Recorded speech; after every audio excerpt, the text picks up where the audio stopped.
हरे कृष्णा कृष्ण कृष्ण हरे हरे, हरे राम राम राम हरे हरे। हरे कृष्णा कृष्ण कृष्ण हरे हरे, हरे राम राम राम हरे हरे। हरि बोल हरि बोल हरि बोल हरि बोल, गुरु हरि बोल हरि बोल हरि बोल हरि बोल। हरे कृष्णा। भारत की जनसंख्या बढ़ रही है, सत्संग की जनसंख्या कम हो रही है।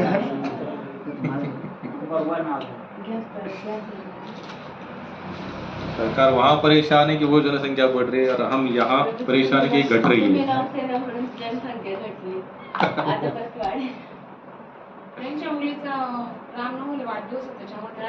अच्छा अच्छा अच्छा, वो गेल्या बरोबर हीच एकादशी होती म्हणत होते ना।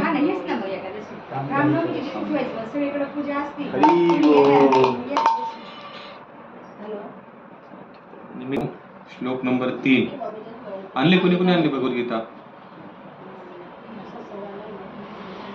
अश्रद्धाना पुरुषा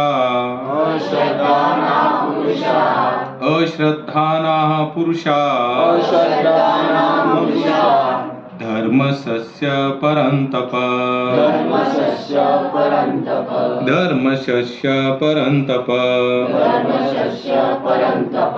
अप्राप्यमानि वर्तन्ते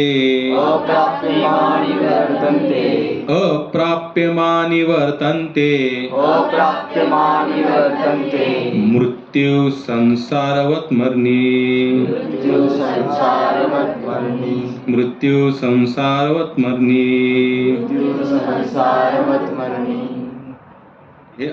हे जो श्लोक, हा जो श्लोक आहे, त्या श्लोकाचं जे फोडांतर जे आहे ना, ते पण आपण बोलू. म्हणजे मागे मागे बोला. अश्रद्धाना श्रद्धा विहीन पुरुषः धर्मस्य धर्म के प्रति अस्य इसह परंतप हे शत्रुहंता अप्राप्य बिना प्राप्त किए मामह मुझको निवर्तन्ते लौटते हैं मृत्यु के संसार में वत्मरणी पथ में। अनुवाद इस प्रकार से, हे परम तप, जो लोग भक्ति में श्रद्धा नहीं रखते वे मुझे प्राप्त नहीं कर पाते, अतः वे इस भौतिक जगत में जन्म मृत्यु के मार्ग पर वापस आते रहते हैं। तात्पर्य श्रील प्रभुपाद के द्वारा, श्रद्धाविहीन के लिए भक्ति योग पाना कठिन है, यही इस श्लोक का तात्पर्य है। श्रद्धा तो भक्तों की संगति से उत्पन्न हो जाती है। ध्यान से सुनना क्या बता रहे यहाँ पर प्रभुपाद, जो तात्पर्य बहुत सुंदर बताया। बोले पहला तो श्लोक की शुरुआत ही क्या है कि अश्रद्धाना, कि जो अश्रद्धावान लोग हैं, भगवान वहां बता रहे कि वो मुझ तक नहीं पहुंच पाते, और नहीं पहुंच पाने के कारण वो फिर इसी भूतल पर जन्म और चक्र के इसमें वारंवार लौटते रहते हैं। और पहले हमने शुरुआत की इस तात्पर्य में, तो यहाँ पर प्रभुपाद बताते हैं कि अगर आपको श्रद्धावान बनाना है, ये श्रद्धा विहीन की बात हो रही है, लेकिन अगर श्रद्धावान बनना है तो प्रभुपाद कहते हैं सबसे इंपॉर्टेंट चीज कौन सी है? भक्तों के संग में रहो। किनके संग में रहो? भक्तों के संग में रहो। श्रद्धा तो भक्तों की संगति से उत्पन्न की जाती है। महापुरुषों से वैदिक प्रमाणों को सुनकर भी अभागे लोग ईश्वर में श्रद्धा नहीं रखते, वे झिझकते रहते हैं और भगवत भक्ति में दृढ़ नहीं रहते। इस प्रकार कृष्ण भावनामृत की प्रगति में श्रद्धा मुख्य है। चैतन्य चरितामृत में कहा गया है, श्रद्धा तो यह पूर्ण विश्वास है कि परमेश्वर श्री कृष्ण को ही सेवा द्वारा सारी सिद्धि प्राप्त की जा सकती, यही वास्तविक श्रद्धा है। श्रीमद् भागवत में कहा गया है, वृक्ष के जड़ को सींचने से उसकी डाली, टहनियां तथा पत्तियों तुष्ट होती है, और अमाशय को भोजन प्रदान करने से सारा शरीर की इंद्रियां तृप्त होती है। इसी तरह भगवान की दिव्य सेवा करने से सारे देवता तथा अन्य समस्त जीव स्वतः प्रसन्न होते हैं। अतः गीता पढ़ने के बाद मनुष्य को चाहे कि वे गीता की इस निष्कर्ष को प्राप्त हो, मनुष्य को अन्य सारे कार्य छोड़कर भगवान कृष्ण की सेवा में सेवा करनी चाहिए। यदि वह इस जीवन दर्शन से विश्वस्त हो जाता है तो यही श्रद्धा है। इस श्रद्धा का विकास कृष्ण भावनामृत की विधि है। कृष्ण भावना भवित व्यक्ति है कि 3 श्रेणियां हैं।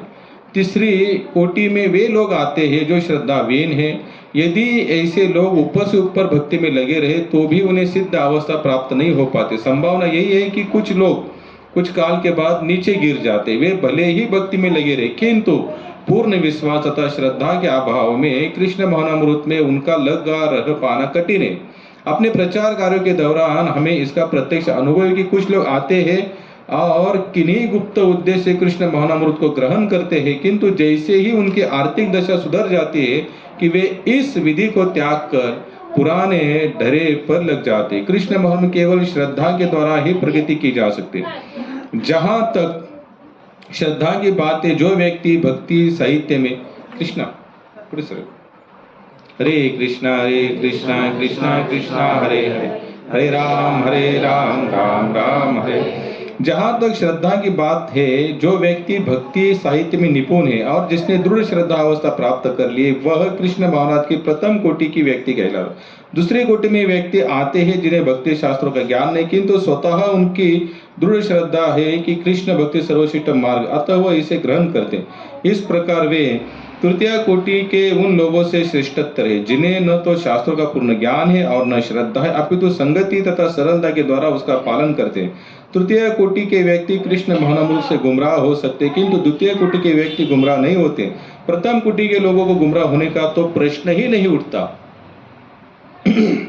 प्रथम कोटि के व्यक्ति निश्चित रूप से प्रगति करके अंत में अभिष्ट फल प्राप्त करते हैं। तृतीय कोटि के व्यक्ति को यह श्रद्धा रहती है कि कृष्ण की भक्ति उत्तम होती है, किंतु भागवत तथा गीता जैसे शास्त्रों से उसे कृष्ण को पर्याप्त ज्ञान प्राप्त नहीं हो पाता। कभी कभी इस तृतीय कोटि के व्यक्ति की प्रवृत्ति कर्मयोग तथा ज्ञान योग की ओर रहती है और कभी कभी वे विचलित होते रहते हैं, किंतु जो ही उनसे ज्ञान तथा कर्मयोग का सदूषण निकाला जाता है वे कृष्ण भावना की द्वितीय कोटि या प्रथम कोटि में प्रविष्ट होते। कृष्ण के प्रति श्रद्धा भी 3 अवस्थाओं में विभाजित है और श्रीमद् भागवत में इनका वर्णन है। भागवत के 11वें स्कंद में प्रथम, द्वितीय और तृतीय कोटि की अस्तिकता का भी वर्णन हुआ है। जो लोग कृष्ण के विषय में तथा भक्ति में श्रेष्ठत्व को सुनकर भी श्रद्धा नहीं रखते और यह सोचते कि यह मात्र प्रशंसा है, उन्हें यह मार्ग अत्यधिक कठिन जान पड़ता है। भले ही वे ऊपर से भक्ति में रत क्यों ना हो, उन्हें सिद्धि प्राप्त होने की बहुत कम आशा है और इस प्रकार भक्ति करने के लिए परम परमावश्यक है। भगवद गीता की अज्ञानतिमिरन्धस्य ज्ञानाञ्जनशलाकया चक्षुरुन्मीलितं येन तस्मै श्रीगुरुवे नमः। श्रीचैतन्यमनोभीष्टं स्थापितं येन भूतले स्वयं रूपं कदा मह्यं ददाति स्वपदान्तिकम्। वन्देऽहं श्रीगुरु श्रीयुतपदकमलं श्रीगुरून् वैष्णवांश्च श्रीरूपं साग्रजातं सगणरघुनाथान्वितं तं सजीवं साद्वैतं सावधूतं परिजनसहितं कृष्णचैतन्यदेवं श्रीराधाकृष्णपादाञ्च सगणललिता श्रीविशाखान्विताञ्च। हे कृष्ण करुणा सिन्धो दीनबन्धो जगत्पते गोपेश गोपिका कान्त राधा कान्त नमस्तुते। तप्त कांचन गौरांगी राधे वृंदावनेश्वरी वृषभानुसुतं देवी प्रणमामि हरिप्रिये। वाञ्छाकल्पतरुभ्यश्च कृपा सिन्धुभ्येव च पतितानां पावनेभ्यो वैष्णवेभ्यो नमो नमः। जय श्री कृष्ण चैतन्य प्रभु नित्यानंद श्री अद्वैत गदाधर श्रीवासादि गौर भक्तवृंद। हरे कृष्णा कृष्णा कृष्णा हरे हरे, हरे राम राम राम हरे हरे, हरे कृष्णा कृष्णा कृष्णा हरे हरे, हरे राम राम राम हरे हरे, हरे कृष्णा कृष्णा कृष्णा हरे हरे, हरे राम राम हरे हरे, कृष्णाय वासुदेवाय देवकी नंदनाय च नंद गोपकुमाराय गोविंदाय नमो नमः, गोविंदाय नमो नमः, गोविंदाय नमो नमः। श्रीमद् भगवद गीता की हमने जो श्लोक लिया है इसमें स्पष्ट रूप से भगवान बता रहे हैं ये गीता क्या है, कृष्ण और अर्जुन का संवाद है। और अर्जुन जिस तरह से भगवान को पूछ रहा है वो क्या हो चुका है, वहां पर भ्रमित हो चुका है। और किस लिए भ्रमित हो चुका है वो? युद्ध प्रसंग। लेकिन उसमें सबसे बड़ा युद्ध प्रसंग से भी वो ज्यादा इसलिए भ्रमित था कि ये सब मेरे अपने हैं, ये सब मेरे सगे संबंधी है, हमारा इनका खून का रिश्ता है, इनको मारकर हमें क्या मिलेगा? उससे अच्छा क्या करो, खुद ही युद्ध छोड़ो और संन्यास ले लो या साधु बन जाओ। लेकिन भगवान ने उसको साधु बनने से यहाँ पर रोक दिया। रोकने के बाद क्या किया, भैया मैं जितना बोला उतना तू करते, फिर भी अर्जुन का विश्वास नहीं बैठा। आप कितने लोगों ने गीता को ध्यान से पढ़ा है? अच्छा, कितने लोगों ने बिना ध्यान से पढ़ा है? कितने लोगों ने पढ़ा ही नहीं है? बऱ्यापैकी मी वाचलेली आहे गीता, कारण डोळ्यामध्ये मी स्वाध्याय केलाय. हाँ बराबर, 3 वर्ष, त्यामुळे बरंच रिव्हिजन झालेलं आहे. चांगला है। गीता का सबसे बड़ा सारांश यही है, अगर हम दूसरे अध्याय को ढंग से पढ़े, भगवान ने अर्जुन को समझाते समझाते सेकंड अध्याय से शुरुआत की। और सेकंड अध्याय में सबसे इम्पोर्टेंट अगर महत्वपूर्ण कोई चीज थी वो क्या थी, अर्जुन को बार बार कम से कम 27 ऐसे श्लोक है जिसमें भगवान केवल आत्म तत्व की बातें करते। कौन सी बातें करते? आत्म तत्व की। और आत्म तत्व की बातें में भगवान यही बता रहे हैं कि हे अर्जुन, तुम एक शरीर नहीं हो, तुम शाश्वत भगवान का नित्य आत्म तत्व हो।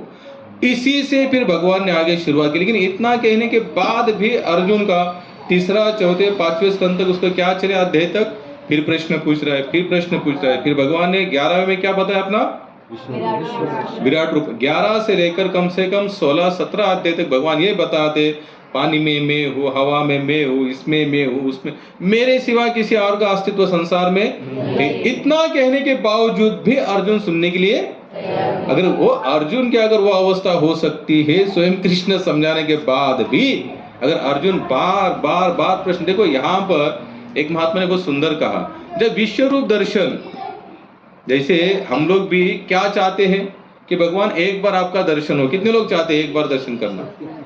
बार बार नहीं होना चाहिए, बस एक ही बार।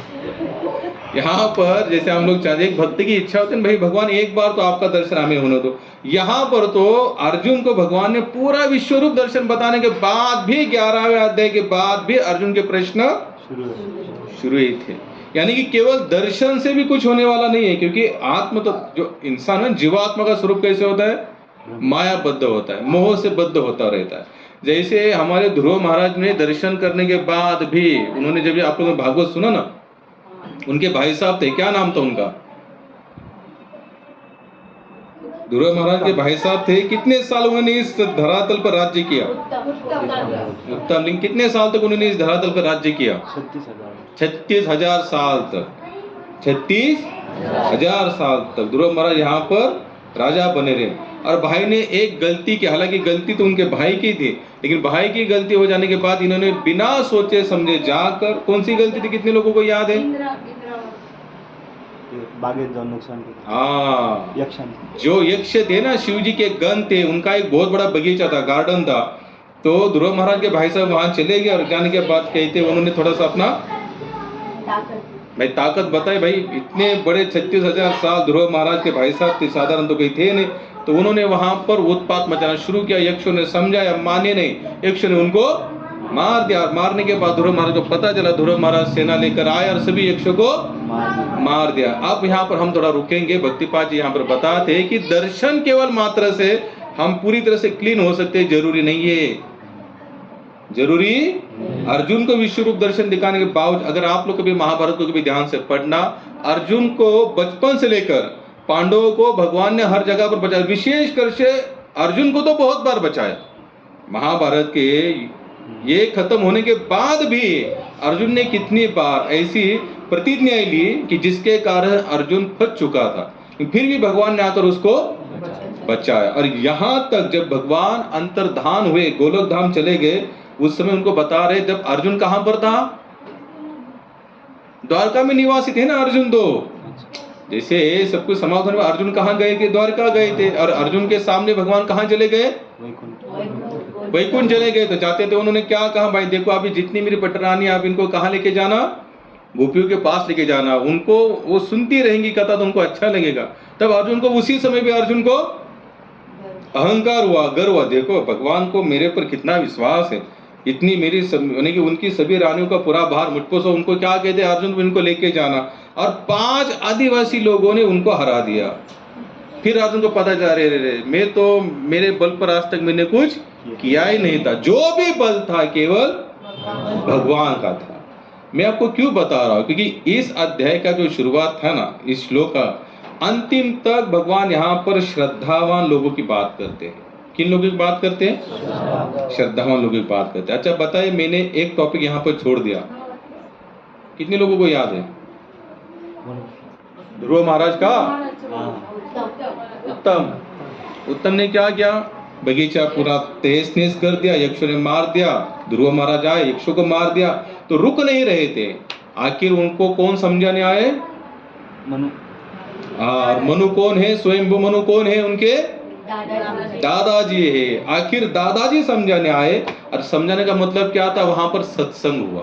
क्या हुआ, सत्संग हुआ। ध्रुव महाराज को दर्शन होने के बाद भी सत्संग की जरूरत पड़ी। अर्जुन को इतना होने के बाद भी उसको भी सत्संग की जरूरत पड़ी।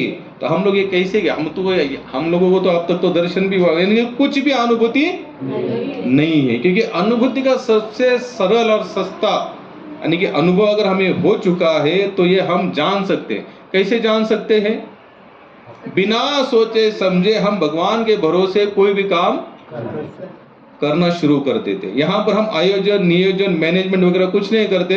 भाई भगवान है, भगवान अपने हिसाब से चलाएंगे। लेकिन आज हमारा ऐसा दिमाग नहीं चलता, क्योंकि हम जितने भी लोग हैं ना, हम लोग क्या बनाते, योजना बनाते, आयोजन बनाते, और उसमें प्लस माइनस नजर आया तो हम उसको कैंसिल कर देते। क्या कर देते, कैंसिल। अब हमारा विश्वास कहाँ रहा बताइए, हमारा विश्वास, देखो भाई जब विश्वास है ना, विश्वास, तो फिर वहां पर फिर अपना दिमाग नहीं लगा। एक महात्मा कहते हैं, जब भी एक लड़की की शादी होती है ना, पहले जमाने की बात है, अभी तो वैसा कुछ बच्चा नहीं, एग्जाम्पल उस जमाने के लागू पड़ता था।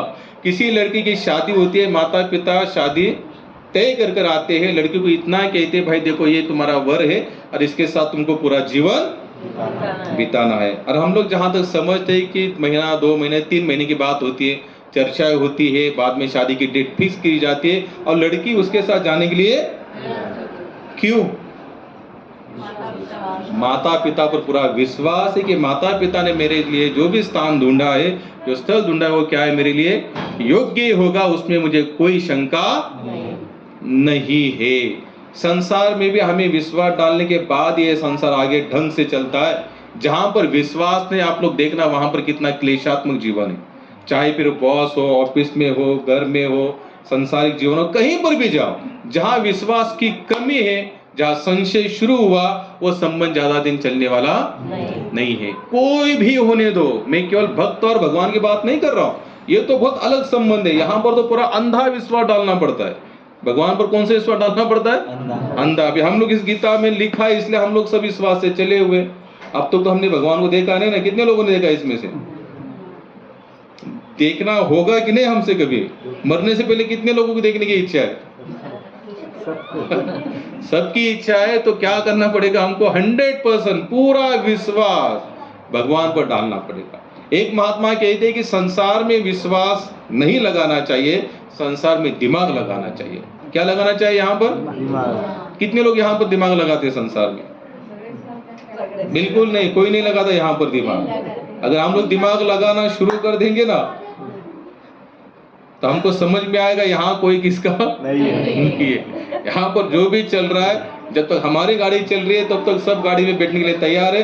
गाड़ी बंद, दूसरी गाड़ी एसटी होती ना, एसटी महामंडल से बंद, क्या होता है कंडक्टर, उतर जाओ, दूसरी गाड़ी उसमें बैठ जाना। कोई ये नहीं कहता नहीं हम इसी गाड़ी से जाएंगे, उसको पता है अभी इसका कोई भरोसा नहीं है। नहीं। तो संसार में ऐसे होता है। लेकिन हम लोग क्या करते हैं? दिमाग भगवान में लगाते हैं और विश्वास संसार में लगाते हैं। उल्टा हो गया यहाँ पर। क्या हुआ? उल्टा। दिमाग कहाँ लगाया हमने? भगवान में लगाया। अरे भगवान तो कहते हैं, साधु संत तो कहते हैं पूरा विश्वास रखो। क्या पूरा विश्वास रखने से सचमुच भगवान तारेंगे? जहां हमारा हम लोग क्या करते हैं? दिमाग। और यहाँ पर क्या करना है? अंधा विश्वास। आप देखना, तुकाराम महाराज, ज्ञानेश्वर महाराज, जितने भी संत हुए, जितने भी, सभी का क्या, कौन सा विश्वास था? दिमाग वाला विश्वास था कि अंधा विश्वास था? अंधा विश्वास था। यहाँ पर कैसे विश्वास हो? अंधा। शिला प्रभुपाद 70 साल की एज में 40 रुपए लेके निकले। हम लोग सोच भी नहीं सकते प्रभु अब कहाँ जा रहे हैं? 7 समुंदर पार, अमेरिका में, ऐसा देश कुछ नहीं वहां पर।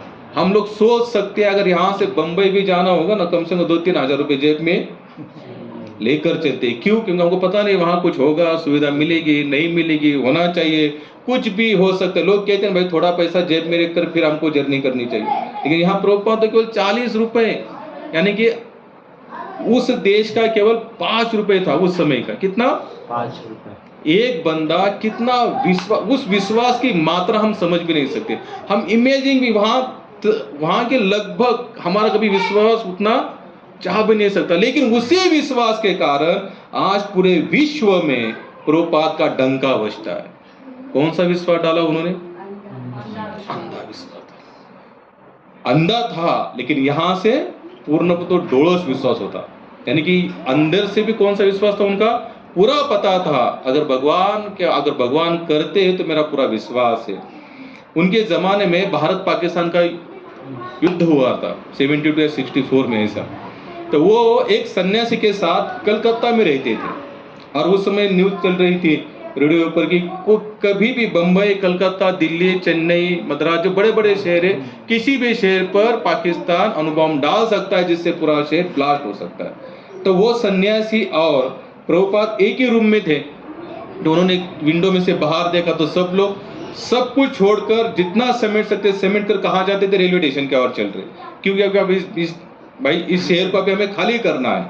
तो सन्यासी कहता है प्रभुपाद अब हमें क्या करना चाहिए? देखो विश्वास आसान नहीं है, विश्वास बोलना आसान है, विश्वास सुनना आसान है, हम विश्वास से लगे रहे ये बोलना भी आसान है, लेकिन लगे रहना चलना बहुत मुश्किल है। सन्यासी पूछ रहा है, उस समय प्रभुपाद सन्यासी भी नहीं थे, घर गृहस्थी थे आपका हमारे जैसे। तो उसने सन्यासी ने पूछा प्रभुपाद अब हमें क्या करना चाहिए? प्रभुपाद ने कहा तुम उठाओ करताल, मैं उठाता हूं मृदंग। लोग ऐसे जा रहे स्टेशन की तरफ, प्रभुपाद बोले हम ऐसे जाएंगे उल्टा। बोले क्या करेंगे? हरे कृष्णा कृष्णा कृष्णा हरे हरे, हरे राम राम राम हरे हरे। बोला बोला हरे कृष्णा कृष्णा कृष्णा हरे हरे, हरे राम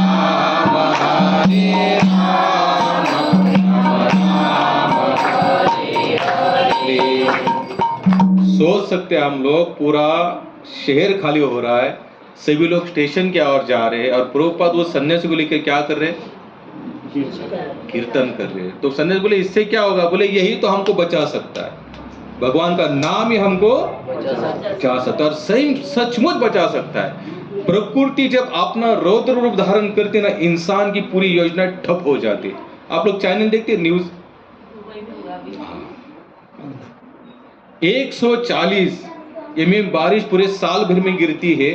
12 घंटे में पूरे दुबई में 200 mm बारिश गिरी। एयरपोर्ट तक प्रभु यहां तक पानी भरा। एयरपोर्ट में, एयरपोर्ट कितना सिक्योर जगह होती है, लेकिन वहां पर भी इतना पानी भरा। वो लोग समझ नहीं पा रहे कि हमको क्या, पूरा दुबई पानीमय हो गया, जलमय हो गया। इतनी आधुनिक टेक्नोलॉजी देश है वो कि लोग केवल उसको देखने के लिए यहाँ से 50-50 हजार रुपए खर्चा कर क्यों जाते हैं? हमको लगता है भारत में कुछ है नहीं क्या है इधर, इतने इतने से घर है, इतने छोटे रास्ते, बिल्डिंग है, झोपड़पट्टी, कचरा पट्टी। वहां जाकर हम लोग क्या देखना चाहते हैं? बड़ी बड़ी बिल्डिंग, बड़े बड़े रईस लोग, खान पान, रहन सहन, होटल, ये सब। लेकिन वो देश भी आप कहाँ चला गया? पूरा पूरी तरह से जल में। आप लोग कभी नेट पे डाल के देखना, हम लोगों का दिमाग भी काम नहीं करता। और उन्होंने कौन सी योजना की थी, उसका रीजन सामने आया। कौन सा रीजन सामने आया? कितने लोगों ने रीजन सुना उसका? कृत्रिम पाउस। क्या किया उन्होंने? कृत्रिम पाउस। कृत्रिम यानी कि उन्होंने प्लेन से कुछ ऐसी कुछ केमिकल जो भी कुछ छोड़ा था, उनको लगा कि इससे बरसात गिरती है, लेकिन उनको पता नहीं था इसकी मात्रा जो भी था उनसे वही भूल हुई और इतना बरसात गिरा, अब रोकने का नाम नहीं है। एयरपोर्ट तक की वहां का पूरा तहस नहस हो चुका है। मैं आपको क्यों बता रहा हूं? श्रील प्रभुपाद हमेशा कहते थे मनुष्य की योजनाएं कैसी होती है? अपूर्ण होती है। कैसी होती है? अपूर्ण। क्यों? इंद्रिया कैसी है हमारी? आंखें कैसे हैं? जो भी सुन रहे वो कैसा है? जो भी सोच रहे वो भी कैसी है? सोच हमारी अपूर्ण। यहाँ पर हम तनिक भी छाती ठोक के ये नहीं कह सकते कि ये ठीक ही है। हाँ, कभी छाती ठोक कर हो गया तो उसका अहंकार अलग से निर्माण होता है, बात अलग। जैसे कुछ हमने बोल दिया और हो गया तो लोग क्या कहते? देखा, मैं अपना काम कभी फेल नहीं जाता। अभी कुछ नहीं फेल जाता भाई, सब फेल है। ये तो भगवान बेटे मराठी में कावड़ा बसायला फांदी। अगर ऐसी कोई घटना घटती है तो वहां पर इंसान को थोड़ा सा अहंकार, अभिमान हो जाता है। लेकिन एक भक्त होता है ना, भक्त, वो हमेशा कहते माझिया बळे नाही मी बोलत सका पांडुरंग भाषा त्याची। इतना बड़ा हमारे सामने अभंग रखा, या अभंग की गाथा रखी, इतने बड़े महात्मा की, जिनके लिए गाथा पानी में डूबने के बाद 14 दिन के बाद इंद्रायणी माता स्वयं लेकर ऊपर आ गई, फिर भी वो क्या कहते हैं कि ये मेरे बल से मैं नहीं बोल रहा है, केवल भगवान की कृपा है ये सब कुछ हो रहा है। मैं आपको क्यों बता कि जिस श्लोक हमने लिया है ना, अश्रद्धा ना पुरुषा, ये बातें वो लोग कभी नहीं समझ सकते जो श्रद्धा विहीन है। जो श्रद्धावान है सुन लेते हैं और तुरंत इस मार्ग में लग जाते हैं। अभी हमने जो तात्पर्य पढ़ा इसमें भक्तों की 3 श्रेणियां बताई। कौन सी आप लोगों ने सुना है? 3 श्रेणियां हैं। जो 3rd क्लास श्रेणी कौन सी बताता? वो इस मार्ग में आते हैं, थोड़ा समय रुकते हैं, कुछ योजनाएं उनके संसार की पूरी होती है, फिर कहते हैं अब इसकी जरूरत नहीं है, वो अपने हिसाब से चले जाते हैं। प्रभुपाद कहते हैं ये होते हैं 3rd क्लास श्रेणी के भक्त। लेकिन नाम दिया है उनको भक्त करके, लेकिन 3rd क्लास कैसे दिया है? 3rd class. कामना युक्त लोग होते हैं। कैसे होते हैं? कामना युक्त। शास्त्र में यहाँ तक बताया गया ये व्यभिचारी भक्ति है। कैसी है? म्हणजे रोग टोळानी वैद्य मरो, असं नाही तर मराठीत कामापुरता मामा। तसं मामा काम साध्य झालं की विषय संपला, देवा तुमचा आमचा काही संबंध नाही, तर ही भक्ती काही कामाची नाही। 2nd नंबरचे भक्त आहेत ते कोण आहेत? त्यांना ते जास्त अध्ययन वाचन बिचन काही करत नाहीत, पण जिथे सत्संग असतो, जिथे नाम कीर्तन असतात तिथे जाऊन ते बसतात। प्रभुपाद म्हणतात ते चांगले आहेत। आणि अतिउत्तम कोण आहेत? जे 24 तास अध्ययन करतात किंवा ह्याच्याबद्दल विचार करतात, नाही भगवंत खरोखर करतात, म्हणजे ते एवढे परिपक्व झालेले असतात की त्यांचा हा मार्ग सोडण्याचा संबंधच राहत नाही। कारण का? क्यों? क्योंकि उन्होंने अपने को पूरी तरह से इसमें ढाल लिया। क्या कर दिया है? ढाल दिया। प्रभुपाद जब अमेरिका जा रहे थे, कितने लोगों ने उनको समझाया। जिस शिपिंग कंपनी से जा रहे थे उसका नाम क्या था? मैंने बहुत बार बताया, जलदूत। क्या नाम था? और उनकी मालकिन कौन थी? बोले, मैंने कितनी बार बताया है। सीएम गुजरात के जो सीएम थे मुरारजी देसाई, उनकी पत्नी थी सुमति देसाई, उनकी शिपिंग की कंपनी थी। उसने 3 बार कहा आप 70 साल के बूढ़े हो, आप मर जाओगे जाते जाते, जाना तो दूर की बात है।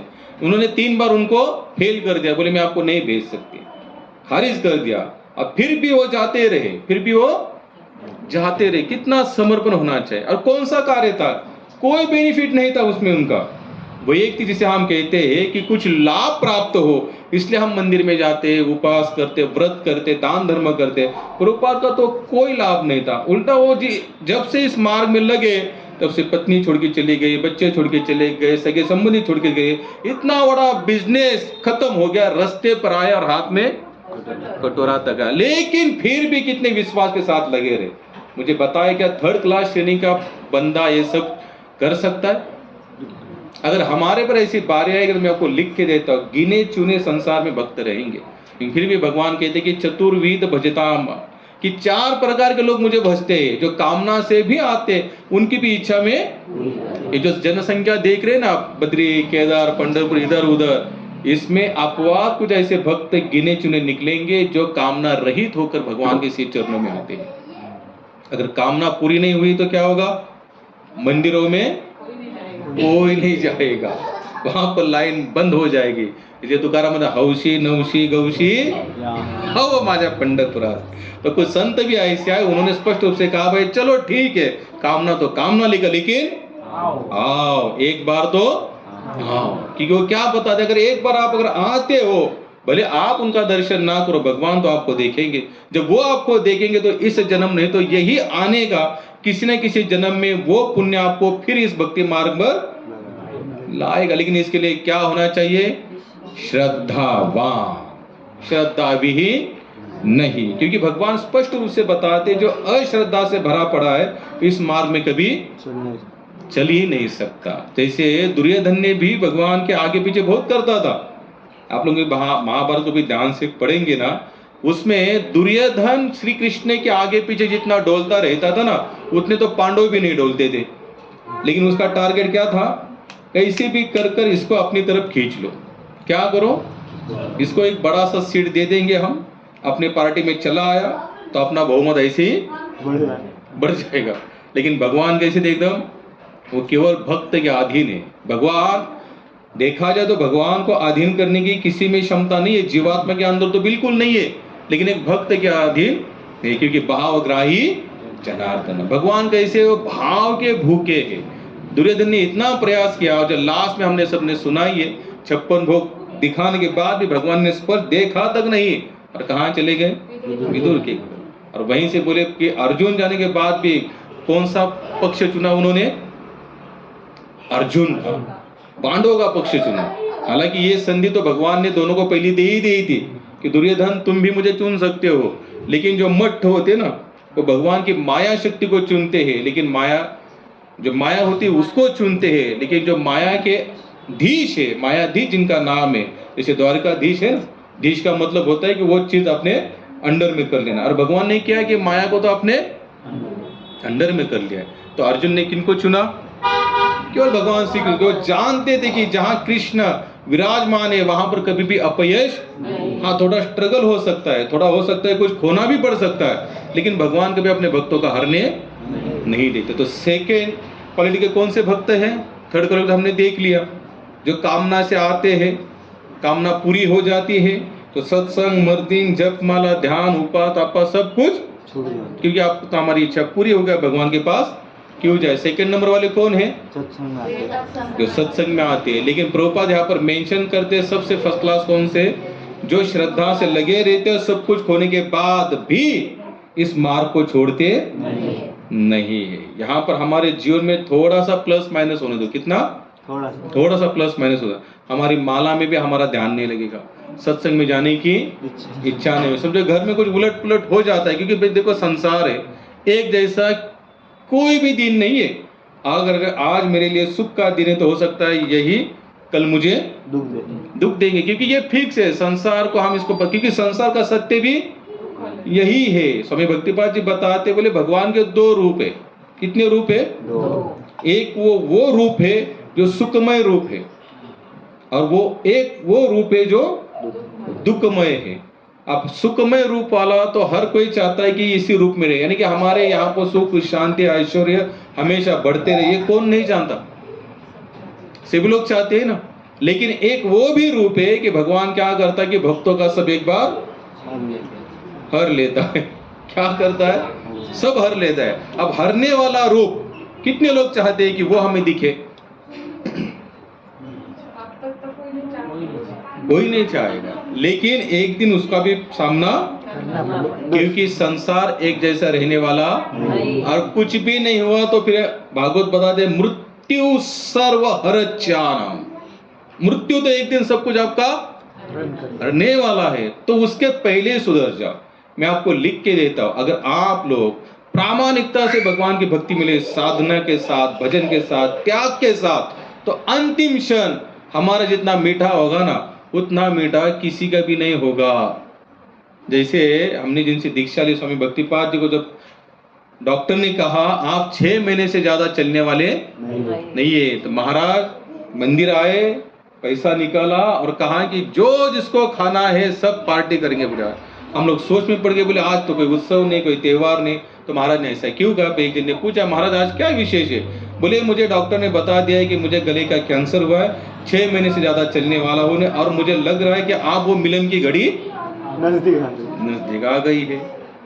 ये कब संभव है? जब आप पूरी श्रद्धा के साथ लगे रहते। इतना भी श्रद्धा में हमारा अविश्वास का प्रस्ताव बिल्कुल नहीं होता, लेकिन यहाँ पर वैसे बनता ही नहीं। यहाँ पर हम लोग आते भी है तो किस भावना से आते हैं कि जो नहीं है वो आए और जो आया है वो टिके। ये दो ही इच्छाएं भगवान को लेके आते हैं। मुझे बता देना, अगर इस भावना से आते तो हम मालिक या भगवान मालिक है? कैसे भगवान मालिक हो गए? हम मालिक हो गए। मालिक तो हम हो गए। हे भगवान, जो नहीं है वो दे दो, जो है उसको मैनेज करो। हम लोग क्या कर रहे हैं? उनको आदेश दे रहे। और भगवान आदेश का, भगवान आदेश का भी पालन कर सकते हैं, लेकिन उतना भाव होना चाहिए, उतना समर्पण होना। जैसे तुकाराम महाराज की पत्नी थी अवड़ी, उसका भाव भी वैसे था। वो भगवान को चप्पल तक बताती थी। तो कभी गाथा या तुकाराम महाराज का जीवन चरित्र पढ़ना, एक एक ऐसी ऐसी गालियां देती हो कि हम लोग सोच भी नहीं सकते कि भैया इतनी गाली भी भगवान कैसे सहन करते। लेकिन फिर भी विट्ठलनाथ ने उसकी गाली को भी क्यों स्वीकार किया? क्योंकि उसके माइंड में एक ही था, अगर मेरा घर गृहस्थी जीवन जिसने बर्बाद किया है वो विट्ठल ही है। मेरे घर में अगर धन दौलत नहीं, इसका कारण भी विट्ठल ही है। अगर हमारे घर में सुख ऐश्वर्य प्रधानता नहीं है, ये भी कारण कौन है?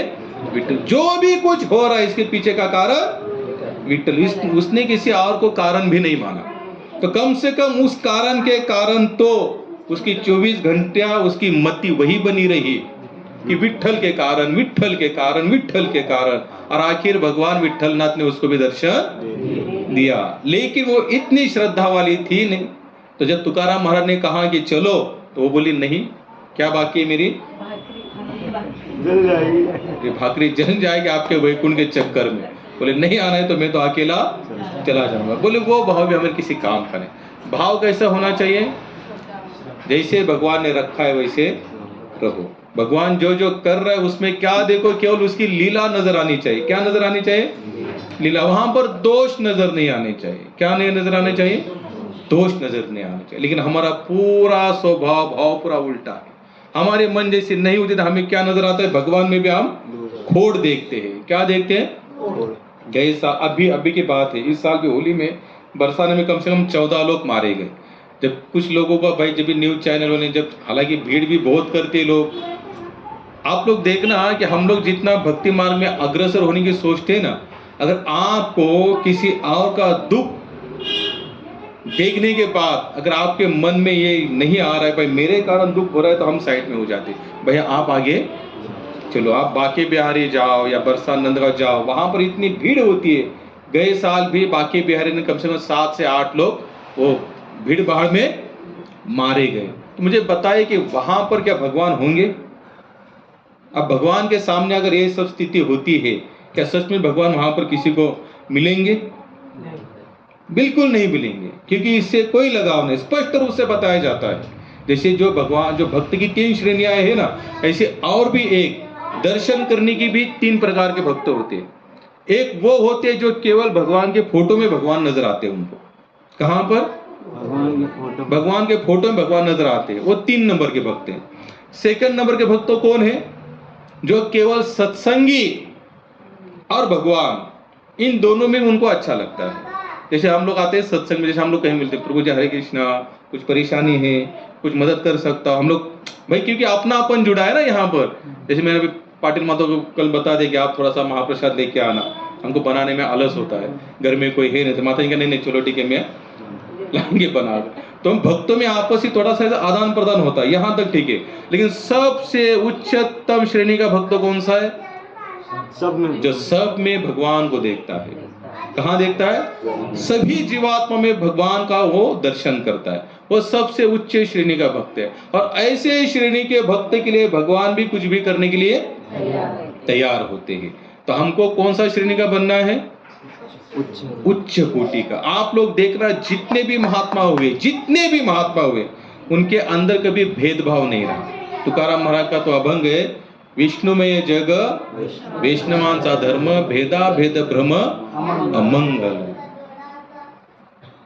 सांगतो मी तुम्हा भक्त भागवत, कराल ते हित सत्य करा, कोणाही जीवाचा नो घडो मत्सर, वर्म सर्वेश्वर पूजनाचे। शेवटची लाईन काय? तुका म्हणे एका देहाचे अवयव, सुख दुःख जीव भोग पावे। कितना सुंदर बताया। विष्णुमय जग वैष्णवांचा धर्म, भेदा भेद ब्रह्मा मंगल। वैष्णव का धर्म क्या है? एक ऊपरी धर्म है, तिलक लगाना चाहिए, कंठी पहननी चाहिए, जनेऊ धारण होना चाहिए, या उसका जो भी वेशभूषा है, जो पहराव है, ऊपर वाला धर्म है। लेकिन सबसे एक अंदर का धर्म कौन सा है? विष्णुमय जग, वैष्णवांचा धर्म। जो भगवान के भक्त है उनका सबसे इंपॉर्टेंट धर्म कौन सा बताया? कि उनको पूरा संसार क्या बन चुका है? विष्णुमय। भेदा भेद भ्रम अमंगल। अगर वैष्णव एक भक्त का सबसे बड़ा अमंगल कहां पर है? जब वो भेदात्मक दृष्टि रखते हुए संसार में व्यवहार करना शुरू कर दे। कैसे? भेद से। अभेद होकर हमारा व्यवहार होना चाहिए। कैसे? अभेद होकर। तुकाराम महाराज जो कभी पढ़ना आप लोग, वो कुछ भी लाते थे ना, जब घर तक कोई चीज लाने अगर रास्ते में किसी ने मांग ली, वही देकर चल पड़े। कभी हमें भी साल में एक आध बार हमको ऐसा दिन चुनना चाहिए। कभी कभी आप ऐसा सोच के चलो कि आज तो मैं सामान लेके जाता हूं, अगर किसी ने मांगा तो मैं पूरा के पूरा दे दूंगा। कितने लोग सोचेंगे ऐसा? सोच के देखना और कभी करके भी देखना। आपको लिख के देता हो, जो माला करके भी आपको सेटिस्फेक्शन नहीं आएगा ना, वो ऐसे आएगा। कभी आप कुछ खा रहे, ट्रेन में, बस में, कहीं पर भी किसी ने कुछ मांगा, पूरा का पूरा उसको दे दो एक बार। वो जब खाएगा ना, वो खाने के बाद यहाँ आपको जो फीलिंग होगी ना, आपको कहीं नहीं मिलेगी। कभी करके देखना प्रयास। मराठी में सांगतात ना की मेल्याशिवाय स्वर्ग दिसत। उसी तरह से जब तक हम जिएंगे नहीं ना आध्यात्मिक जीवन, तब तक यहाँ का अनुभव भी आने वाला नहीं है। किसी को एक बार दुख में जितना हो सके थोड़ा उसका प्रयास करके देखना उसके सुख के लिए। और हो सकता है कि थोड़ा अपने हिस्से का भी जो बैलेंस हिस्सा बचा है वो भी थोड़ा देख के देखना। हमने तो हमारे जीवन में बहुत किया, इसलिए हमें बहुत सेटिस्फेक्शन नजर आता है। कभी करके देखना, इसी से भगवान प्रसन्न होंगे। बाकी कोई और चारा बिल्कुल नहीं बचता। आप लोग लिख के लिए नाम से। तुकाराम महाराज थे, नामदेव महाराज थे, ज्ञानेश्वर महाराज थे, मीराबाई थे, जनाबाई थे, नरसिंह मेहता, जितने भी भक्त हुए। मैं तो कहता हूं कि हमारी हिस्ट्री है हिंदू धर्म के अनुसार, इसके अलावा भी जितने भी हुए ना, सबका जीवन का लक्ष्य यही था, जितना हो सके उतना लुटाने का प्रयास करो। जितना, और मैं आपको ये भी बताता हूं, जितना देते जाओगे ना उससे डबल आता जाएगा। लेकिन देना पहला पड़ेगा। हमारा उल्टा गणित, हम कहते भगवान पहला दो फिर देंगे। भगवान चाहते दो नहीं, जो है वही दे, फिर मैं तुझे सब कुछ दूंगा। प्रभुपाद 40 रुपए लेके गए और आते समय प्रभु 2 ही साल में 40 लाख रुपए लेकर आए। कितना? कहां 40 लाख? 1967 की बात है, जब भारत पाकिस्तान से अलग हुआ तो भारत ने पाकिस्तान के डेवलपमेंट के लिए 60 लाख रुपए दिए थे, एक देश को बढ़ाने के लिए। और प्रभुपाद गए और कितना? 40 लाख। लेकिन उसके लिए क्या करना पड़ा? सब कुछ होना पड़ा। और वैसे भी देखा जाए तो छोड़ना तो एक बार है ही, तो उससे अच्छा क्यों नहीं, जब तक जिंदा है तब तक कभी ऐसा भी जीवन जिया जाए कि जिसमें भाई छोड़ दो, और हो सकता है उसी के कारण हमारी पीढ़ी भी बैठ के खा सकती है। हम लोग का सोच पूरा उल्टा है, एकदम गंदा सोच है, सड़ा हुआ सोच। हम लोग सोचते बचाते रहेंगे, बेटे पोते बैठ कर खाएंगे। कुछ नहीं खाएंगे महाराज यहाँ पर। मैं आज की घटना, ताजी घटना बताता हूँ। हमारे गांव में वो माता रोज हमारे घर में आती है। ऐसी ये बहुत ही माता एजेड है। उनके आज एज कम से कम 65 हो गई। उन्होंने 3 साल पहले ज़मीन बेची, 15 लाख रुपए उनको मिला। उन्होंने अपने अकाउंट में डाला, तो उसको कुछ आता नहीं, लिखा पढ़ी कुछ भी नहीं है। तो आज उसने कहा कि चलो, माँ को बोले चलो एक बार हम बैंक में जाकर तो आते हैं कि पैसे इसके बैलेंस कुछ ब्याज चढ़ा है नहीं चढ़ा है। गई तो 1800 रुपये बैंक में पड़ा है। कितना? 15 लाख सर। तो उन्होंने पूरी हिस्ट्री मुझे फ़ोन किया। मैंने कहा आप मैनेजर के पास जाना, उसको बोला स्टेटमेंट दिया। मैं पूरा स्टेटमेंट दिया तो पता चला कि उसके ही सगे संबंधी ने चेक के माध्यम से पैसा निकाला और उनको कोई संतान नहीं है, ऐसे है। तो उन्होंने देखा, मैंने उनको एक बार बताया भाई देखो कुछ नहीं तो कोई कभी ठाकुर जी की भी सेवा क्या करो भाई। हमारा तो टारगेट है ना भाई, मांगेंगे नहीं तो लोग देंगे भी नहीं। मांगेंगे तो यहाँ पर कुछ मिलेगा, बिना मांगे यहाँ कुछ मिलने वाला नहीं। जैसे शिला प्रभुपाद कहते थे, प्रभुपाद बोलोगे पर प्रभुपाद आपको क्या चाहिए? प्रभुपाद ने कहा क्या आप मंदिर आ सकते हो? बोले समय नहीं है। बोले आप जप कर सकते हो? बोले उसके लिए भी समय नहीं है। बोले आप ना तन दे सकते हो ना मन दे सकते हो, आप क्या करो अभी? तन। अगर आपने तन संसार में लगा दिया, मन भी वही भटक रहा है, तो कम से कम तन मन जहां भटक रहा है उससे 2 पैसा आएगा, वो यहाँ लगा। हो सकता है वही पैसे के बल से आपको पुण्य की प्राप्ति होकर आप फिर यहाँ हरिप के भजन में लग सकते हो। हमने कहा था उनको भाई कुछ है नहीं आगे पीछे, थोड़ा बहुत भगवत सेवा के लिए लगा दो। तो उन्होंने यहाँ हूँ आज पता चला यार 1800 रुपये बचे। कहा 15 लाख, कहा 18 निकाल लिए सब सगे समझ। बोले उनको क्या लग रहा था इनके पीछे अभी कोई नहीं है। मैं आपको क्यों बता रहा हूँ भाई, जब मौका मिला है तब तक करो, क्योंकि ये सब छीन जाएगा, प्राण निकल जाएंगे, पड़ेगा धरे के धरे रह जाओगे और पता नहीं उस पैसे का पीछे क्या होगा। अगर कुछ करना, देखो थोड़ा तो सोचो, हमारे बाप दादा परदादा कितने चले गए, उन्होंने भी यही सोचते हुए सब कुछ रखा होगा। आज हमें उनकी कोई स्मृति है और हम चाहे तो भी उनकी स्मृति बना नहीं सकते, क्योंकि भगवान ने रची सृष्टि कुछ ऐसी है। फोटो भी टंगा रहेगा तो एक पीढ़ी ज्यादा से ज्यादा टंगा रहेगा, बाद में हम लोग सोच सकते हैं कि हमारे घर में, आप सभी के घर में आपके माता पिता है, दादा दादी का फोटो हो सकता है, परदादा का फोटो है, उनके माता पिता का फोटो है, लेकिन खा तो रहे ना सब उनका ही, फोटो रखा है। तो इसी तरह हमारा भी कितने दिन रहेगा, मौका मिला है तो हाँ ठीक है, उनके माता पिता का चलो माता जी ने रखा है, लेकिन रख के क्या फायदा, वो तो नहीं वो तो देखने के लिए नहीं है ये सब कुछ। सही है।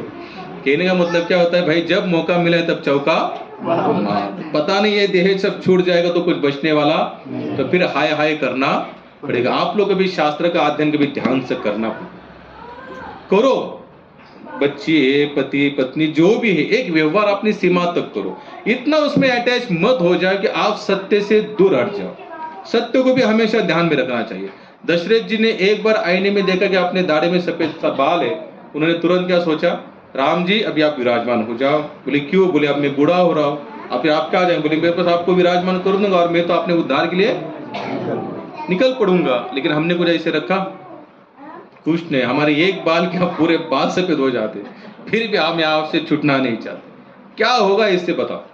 यानी कि ये जो गोल्डन चांस मिला, ये देखो संतों ने, सभी संतों का मत है, उन्होंने पहले इस शरीर की वाहवाही की, इसको गंदा भी कहा है बहुत जगह पर, सड़ा हुआ देह है, नाशिवंत देह, जानार सकळ, आठवे गोपाळ तेचित। लेकिन वही संत भी कहते कि ये देह भी कैसा है, अनमोल है। एक जगह पर अनमोलता बता रहे और एक जगह पर क्या बता रहे, ये दोनों चीज भाई थोड़ा अनबन सा महसूस होता है ना। मैं कहूंगा गीता अच्छी भी है और गीता खराब भी है, आप लोग सोचेंगे ऐसे कैसे हो सकता है, एक तो ये अच्छी होनी चाहिए या तो ये खराब होनी है। लेकिन संतों ने क्या कहा, देह अनमोल है और देह नाशिवंत है।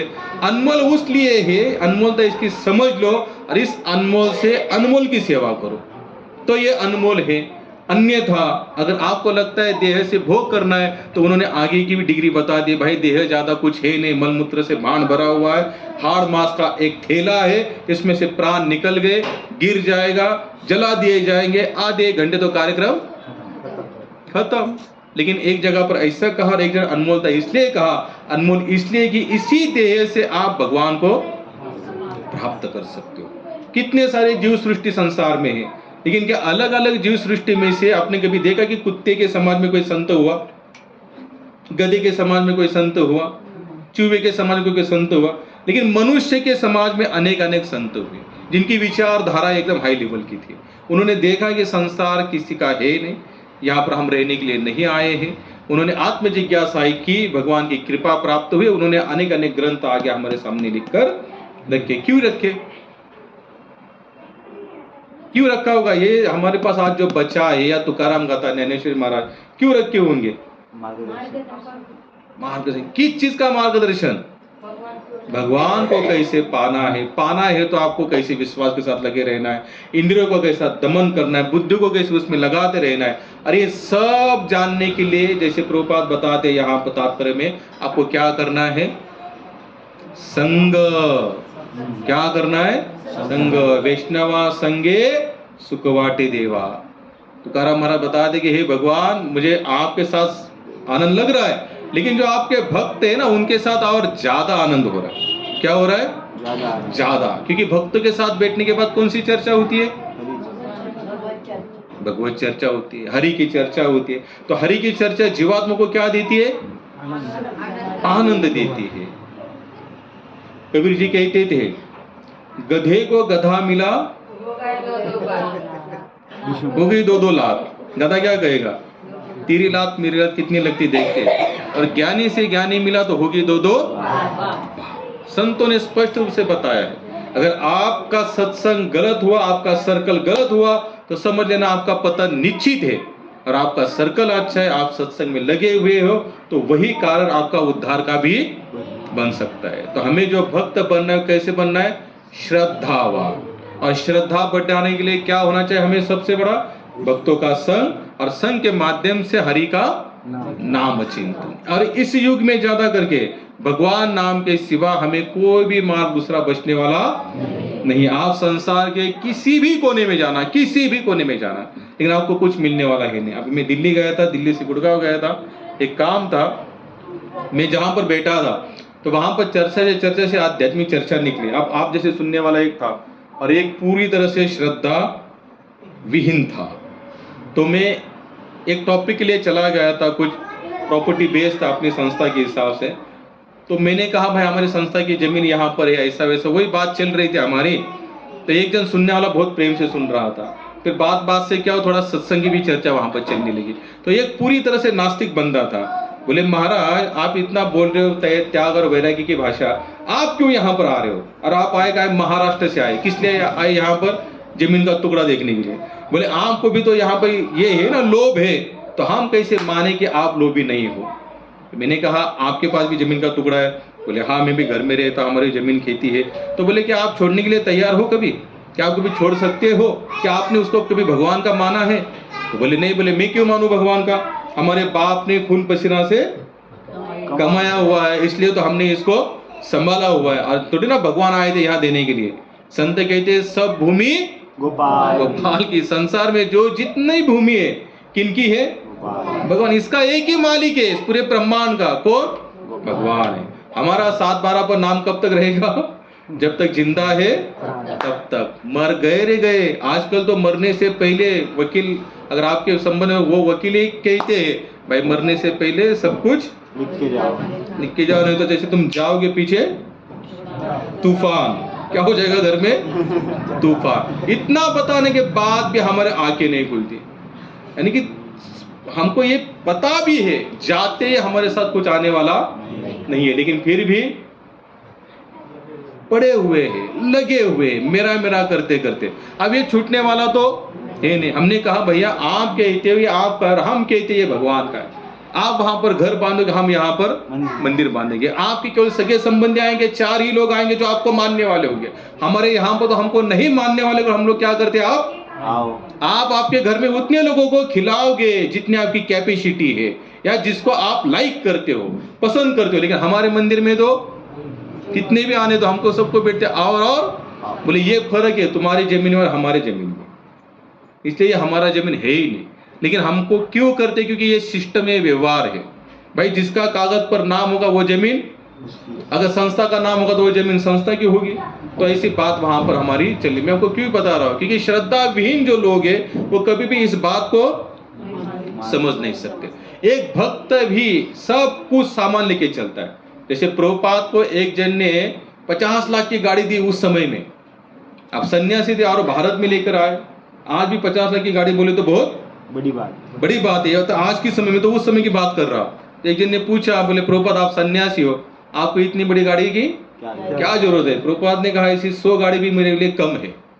क्या कहा? ऐसी 100 गाड़ी? बोले ऐसे कैसे? आप तो सन्यासी है। बोले ये मैं मेरे लिए यूज नहीं कर रहा हूं, मैं इस गाड़ी में बैठूंगा और भगवान का नाम प्रचार के लिए चला जाऊंगा। एक बार क्या हुआ, एक ट्रेन में से एक महात्मा चल रहे थे और महात्मा के साथ साथ एक व्यापारी भी चल रहा था और एकदम फर्स्ट क्लास डिब्बे में बैठे थे। होते ना जैसे 3 टायर 2 टायर और एक होता है एकदम फर्स्ट क्लास। उसमें खुद का क्या होता है, कैबिन भी होता है। देखो ना कितना सिस्टम बनाया है। पैसा जितना ज्यादा उतनी फैसिलिटी। कौन सी फैसिलिटी ज्यादा होती है? थोड़ा आराम से रह सकते हैं, सर्विस सिस्टम अच्छी होगी, बेल बजाती है सब कुछ आएगा। जैसे 3 स्टार 5 स्टार होटल होता है, यहाँ से फोन बजाओ, रिंग बजाओ, वेटर तुरंत आ जाएगा। और एकदम जनरल इसमें क्या होता है, कितना भी चिल्लाओ कोई ध्यान ही नहीं देता। कितना भी बोलो होटल वाले को, भैया पानी नहीं आ रहा है, या आएगा। और फर्स्ट क्लास में कैसा रहता है, पानी नहीं आ रहा है, लेकिन 4 लोग भागते आएंगे। बोले क्यों, क्या नहीं? तुरंत देखेंगे और देंगे। अब एक महात्मा बैठे सन्यास के रूप में, हाथों में राड़ों की घड़ी है, 4 अंगूठियां पहनी है, सोने की चेन भी है। अब जो व्यापारी था बोले यार ये कैसा महात्मा है? बोले साधु तो कैसा होना चाहिए? साधु कैसे होना चाहिए? आपकी हमारी नजर कैसी है साधु के प्रति? साधु सादा होना चाहिए, फटा हुआ धोती होना चाहिए, फटा हुआ कुर्ता होना चाहिए, इधर झोली लटकाई होनी चाहिए और घर घर भिक्षा मांगे। ये हमारे भारत का साधु ये मेंटेलिटी बन चुकी है हम लोगों की। अगर कोई साधु अच्छी बड़ी पौष गाड़ी में घूमेगा तो उसे हम ज्यादा करके साधु मानने वाले। लेकिन आज देखा जाए तो जमाना भी बदल गया है। जो जितना हाई क्वालिटी रहेगा उतना उसको बड़ा साधु माना जाएगा। अब ये साधु वहां बैठे थे, इस व्यापारी ने देखा तो व्यापारी बोलते बोलते उनको उससे रहा नहीं गया। क्या हुआ, वो अंदर ही अंदर सोच रहा था ये कैसे साधु? बोले ऐसा कोई साधु होता है? बोले बड़े बड़े बैग लेके चल रहा है, अमेरिकन टूरिस्ट का बैग लेके चल रहा है, बड़े बड़े महंगे काम सामान है, लैपटॉप है, घड़ी, सब कुछ है। तब वो अंदर नहीं रहा था, उसने बाहर आ ही गया। बोला महाराज आप महाराज हो? बोले हाँ हम तो सन्यासी है। बोले सन्यासी के ये लक्षण होते? बोले कौन से लक्षण? बोले सन्यासी हो, साधु बोले तो साधा, साधु बोले तो सादा, सादा रहो। आपको इतना फर्स्ट क्लास में जाने की क्या जरूरत है? आपको राड़ू की घड़ी 50,000 की घड़ी क्यों चाहिए? आपको क्या करना है इतना सब महंगा? तो महाराज जी कुछ भी नहीं बोले। महाराज बोले ठीक है, सब आपने अपनी इच्छा के अनुसार। भाई सबका अपना अपना क्या होता है, सोच अलग अलग होता है। 84 लाख है ना, 84 लाख जितने जीव जंतु है उसमें तो 4 लाख कौन है? मनुष्य की दुनिया है। 4 लाख मनुष्य। अब 4 लाख कौन से मनुष्य है? जिनका एक ही विषय पर 4 लाख मत निकल सकते हैं यहाँ पर। वही 4 लाख क्या है, इंसान की कैटेगरी है। और उसमें भी टॉप कौन है? जो भगवान की सेवा में लगा हुआ है। महात्मा ने कुछ नहीं कहा, अगला स्टॉप आया, महात्मा नीचे उतरे तो व्यापारी भी नीचे उतरा। अब नीचे उतरने के बाद हम लोग क्या करते हैं, कोई चाय पीता है, कौन क्या करता है, कौन क्या करता है। तो महात्मा भी उस चाय के एक जगह पर खड़े थे और वो भी जगह खड़ा था। इससे और भी रहा नहीं। जब हम कोई अगर हमको पूछता है या कैसे टोंगने मारता है ना, अगर हम कुछ नहीं बोले ना तो उसका टोंगने मारने का आविष्कार और बढ़ जाता है। तो ये महाराज ये व्यापारी को रहा नहीं गया, फिर बोले महाराज मैं आपको इतना बोल रहा हूं, आपको नहीं लगता कि आप कुछ गलत कर रहे हो? अब महाराज बोले भैया देखो गलत कुछ नहीं। बोले ये तो हमें मिला हुआ है, भक्तों ने दिया हुआ है तो हम यहाँ पर यूज कर रहे हैं। भाई भक्त देंगे तो हम क्या करेंगे, उसका यूज ही करेंगे ना। शिला भक्तिपाद तो बताते अगर हम भगवान नाम का प्रचार कर रहे, अगर हमें कोई कुछ भी दे उसके लिए कभी ना मत बोलना। क्या नहीं बोलना? ना मत बोलना। जो आ रहा है आने दो। हमारी संस्था में तो सबको पता है कि भीमदास किसी चीज के लिए ना नहीं बोलता। मुझे कोई भी बोले कि प्रभु ये चाहिए क्या, आने दो। प्रभु ये चाहिए क्या, आने दो। प्रभु ये चाहिए क्या, आने दो। अब सामान इतना हो रहा है कि हम रूम बदलने की सोच, सामान रख के कहा। लेकिन ये सब कुछ किन के लिए कर रहे? भगवत सेवा के लिए। क्योंकि भगवत सेवा में कोई चीज व्यर्थ नहीं जाती। ये नासिक में एक प्रभु जी रहते थे, उनकी सासू माँ मर गई, तो उनके 4 इतने बड़े बड़े ऐसे गोनी थी ना, तो कपड़े थे। तो उन्होंने मुझे फोन किया कि प्रभु जी 4 गोनी कपड़े आपको चाहिए। बोले किन के कपड़े हैं? तो हमारी सासू माँ, उसका देहांत हो गया है, तो उसके कपड़े हैं और हम उसको कहीं ना कहीं देना चाहते हैं, लेकिन मैं कहाँ दूँ? तो उन्होंने पहले कहा तो मैं कुछ बोला नहीं, तो उन्होंने कहा आपको कुछ बुरा लगा? बोले बिल्कुल नहीं। बोले कब लेने आओ मुझे बता दो आप बस। तो बोले आज शाम को आ जाओ। तो मैं गाड़ी लेके चला गया और 4 गोनी कपड़े लेकर आया। तो घर में आकर घर में चर्चा हुई, बोले आप क्या करेंगे इसका? घर की माँ बोले इसका क्या करेंगे? बोले इसका बराबर यूज करेंगे आप। बोले माता के कपड़े हैं, कहाँ यूज होंगे? बोले झोपड़पट्टी में देने का कोई मतलब नहीं, उनको ऑलरेडी बहुत कुछ आता है। तो उसको हमने क्या किया, जो बर्तन वाली आती है ना, उसको सब कपड़े दे दिए। तो उसने कम से कम 5-6 बर्तन हमें दे दिए। अब वो बर्तन कहाँ लग रहे? सेवा में लग रहे। तो भगवान की सेवा में कुछ भी व्यर्थ नहीं जाता। जो आपको जो दे रहा है उससे ले लो। रामदास स्वामी तो क्या लिया था, मैंने गए संडे बताया था ना, हाँ, बारदान फेंक के मारा है। उन्होंने ले लिया, उसकी वाती बनाई, बोले राम जी यही आज आपकी सेवा में, आप इसको ले लो।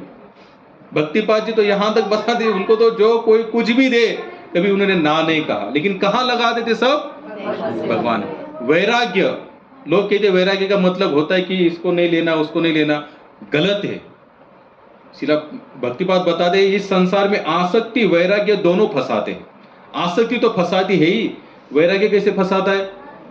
हमने इसको त्यागा, हमने उसको त्यागा, हम घर द्वार छोड़ के चले आए, जितना पैसा था सब कुछ छोड़कर चले आए, एक लंगोट दाकरा भी हम यहाँ पर रहते। इधर ये भावना भी आपको क्या कर रही है? फंसा रही। क्या बोल के फंसा रही है? हम त्यागी है, हम वैरागी है, हम त्यागी है, हम वैरागी। तो ये कुछ काम का नहीं। उससे अच्छा जो आ रहा है लगा दो, और जो जा रहा है उसको भी आराम से ऐसा जाने दो, उसके लिए फिर ज्यादा मगजमारी। तो इसे कहते हैं वैराग्य, यानी कि आया तो लेना और वही चीज गई तो छोड़ देनी है। तो वहां पर महाराज जी बोले कोई बात नहीं, आप बोल रहे, बोले उन्होंने कहा भक्तों ने दिया सामान, तो व्यापारी क्या बता रहा था, लेकिन फिर भी आप साधु हो, संत हो, सन्यासी, आपको ये सब चीजें शोभा नहीं देती है। कितने लोगों को लगता है कि साधु को ये सब चीजें शोभा देती है या नहीं देती है? अभी तो मैंने आपको बताया ना आंसर, भाई भगवान की सेवा में लगाना है तो जो आ रहा है उसे आने दो, और जो जा रहा है उसे भी जाने दो। तो महाराज ने कुछ नहीं बोला, और तब तक ट्रेन को ग्रीन सिग्नल मिल गया। ट्रेन वाले ने हॉर्न बजा दिया। अब हॉर्न बजा दिया तो जैसे व्यापारी चलने लगा, तुरंत महाराज ने व्यापारी का हाथ पकड़ा और रोक दिया। अब ट्रेन थोड़ा स्पीड पकड़ रही है, तो चिल्ला रहा है कि महाराज हाथ छोड़ो। बोले क्यों छोड़ो? बोले मेरी ट्रेन जा रही है। बोले मेरी भी तो वही ट्रेन है। बोले लेकिन मेरा सामान पड़ा है। बोले मेरा भी तो सामान पड़ा है। अरे मेरा सामान बहुत अनमोल है। और तुम, सन्यासी ने कहा कि तुमसे तो मेरा ज्यादा अनमोल है, लैपटॉप पड़ा है, सब कुछ, अमेरिकन टूरिस्ट बैग पड़ी है। बोले नहीं नहीं मेरा लॉस होगा। तो सन्यासी, मेरा भी तो लॉस हो रहा है। तो सन्यासी का देखा, ये फर्क है तुम्हारे और मेरे भोग में।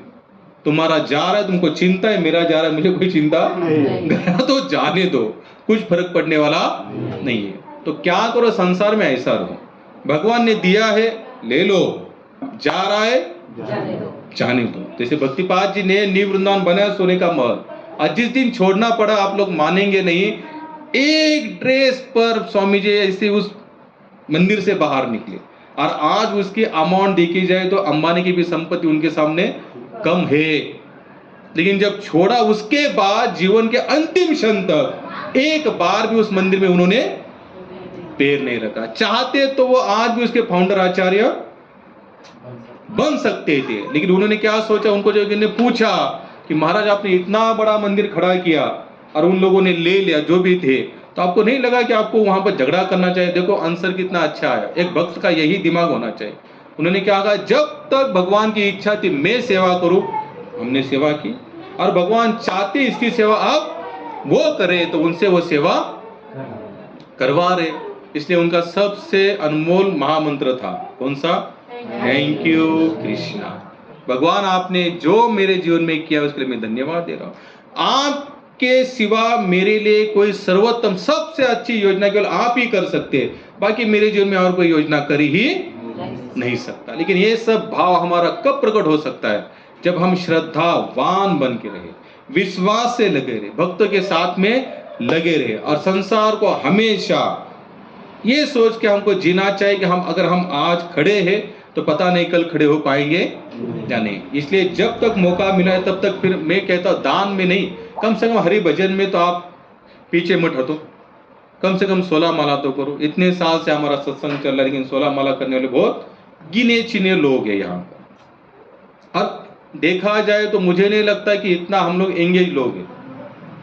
आप लोग कभी क्या करना, एक बार सुबह सुबह जब आप जगते हो ना, पेन ले लेना, कितने बजे जगे, कितने बजे से कितने बजे क्या काम किया, कितने बजे क्या काम कर दिया, मैं आपको लिख के देता हूँ। आज भी 4 से 5 घंटा आपका ऐसा फालतू निकलेगा। देखो जास्तच कैसे निकलेगा, ज्यादा निकले, लेकिन भजन करो, प्रभु जी नहीं हो पाता। कितने माला करते, 2 ही कर रहे, कितने सालों से, जब से आ रहे तब से, तो बहुत अच्छी बात है, जब से आ रहे तब से 2 ही कर रहे, 4 बड़ी नहीं रहे। मुझे पता है ना, शंकराचार्य स्पष्ट कहते भज गोविंदम भज गोविंदम भज गोविंदम मूढ़ मते। बता दे कि गोविंद का भजन करो मूर्खो। क्यों? क्योंकि अंत काल में आप जिस कारण के वजह से भजन नहीं कर रहे हो, एक भी कारण आपको बचाने वाला नहीं है। लेकिन इतना सुनने के बाद, देखने के बाद भी हमारी इच्छा ही नहीं होती। क्यों?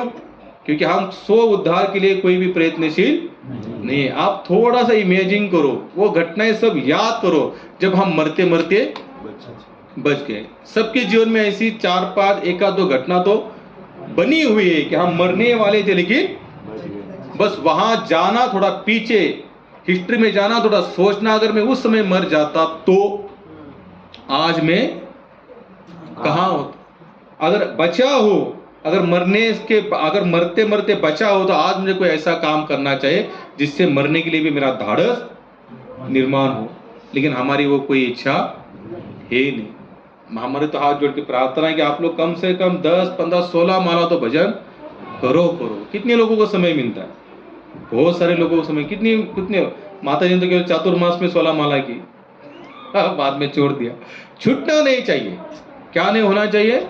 छूटना नहीं। जो नया भक्त है वहां तक तो ठीक है भाई, जब एडमिशन लिया है स्कूल में जूनियर सीनियर से, तो आगे बढ़ने की इच्छा होती है ना, 1st, 2nd, 3rd, 4th, 5th, 6th, 7th, 10th तक, या उसमें नहीं, जूनियर में बैठे रहेंगे आप। डब्बा लेके जाएंगे, खाएंगे और रिटर्न आएंगे। ऐसा नहीं होता। अगर हर क्षेत्र में लगता है हम एक एक कदम आगे बढ़े, तो भक्ति मार्ग में क्यों पीछे रहेगा? थोड़ा सा बस मैं यही कहूंगा कि अंतिम क्षण बहुत भयानक है। तो बताने के लिए हम लोग जिंदा नहीं रहे तो बात अलग है, लेकिन कभी आप सोचना, समझना, मरना पड़ेगा तो मरते समय कुछ अभिमान जैसा कोई कार्य करके चलो। शिला भक्तिपाद जी को एक जन ने पूछा, महाराज अब अंतिम क्षण आपको कैसे लग रहा है? तो महाराज ने कहा, ये मेरा अभिमान का क्षण है, क्योंकि जीवन भर मैंने पूरी तरह से प्रामाणिकता से भगवान की भक्ति की, इसलिए मुझे अब डरने का, मरने का कोई डर नहीं सता। लेकिन हम लोग तो मृत्यु की घटना चर्चा भी करना नहीं चाहते, क्योंकि डर लगता है। डर क्यों लगता है? क्योंकि साथ में कुछ जाने वाला नहीं है। जिसको जो प्रयास करे सब यहीं का यहीं पड़ा रहेगा, लेकिन लेके जा सकते हो। एक महात्मा कहते कि लोग कहते कि खाली हाथ आए खाली हाथ जाएंगे, गलत है। भगवान ने खाली हाथ जरूर भेजा है, लेकिन संतों ने यहाँ पर पद पद पर हमें बताया गया है कि आप पूरे हाथ भर भर के यहाँ से लेके जा सकते हो। वो क्या है? किया हुआ केवल भगवान की सेवा, कृष्ण भावनामृत बनो।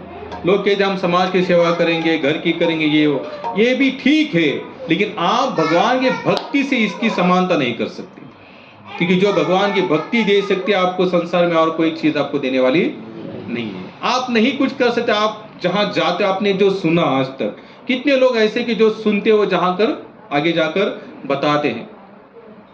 एक जन ने पूछा कि स्वामी जी भक्ति मार्ग में आगे बढ़ना है तो क्या करना चाहिए? तो स्वामी जी ने कहा, आप जो सुनते हो ना, वहां जाकर, आगे जाकर जो भी मिले उसे बताओ। क्या करो? इसका प्रचार करो। अम्मा सापड़िले वर्म स्थापित करो भागवत धर्म। संतों को जो भगवान की फीलिंग हुई, सत्संग का जब आनंद मिला, तो उन्होंने अपने पास नहीं रखा, उन्होंने क्या किया? बांटा। और तपस्या करना बहुत जरूरी है। आप किसी भी संप्रदाय से ज्वाइन हो जाओ, एक भी धर्म ऐसा नहीं है, रिलीजन ऐसा नहीं है, आध्यात्मिक क्षेत्र ऐसा नहीं है जहां पर आप बिना तपस्या के आगे बढ़ सकते हो। गुड़गांव में मैं जहां पर गया था, संयोगवश एक जैन मंदिर में रहने का मेरा संयोग बना। 4 दिन 5 दिन में उसी जैन मंदिर में रहा। ऐसे ऐसे बच्चे थे प्रभु, 3:30 बजे सुबह उठते थे। कितने?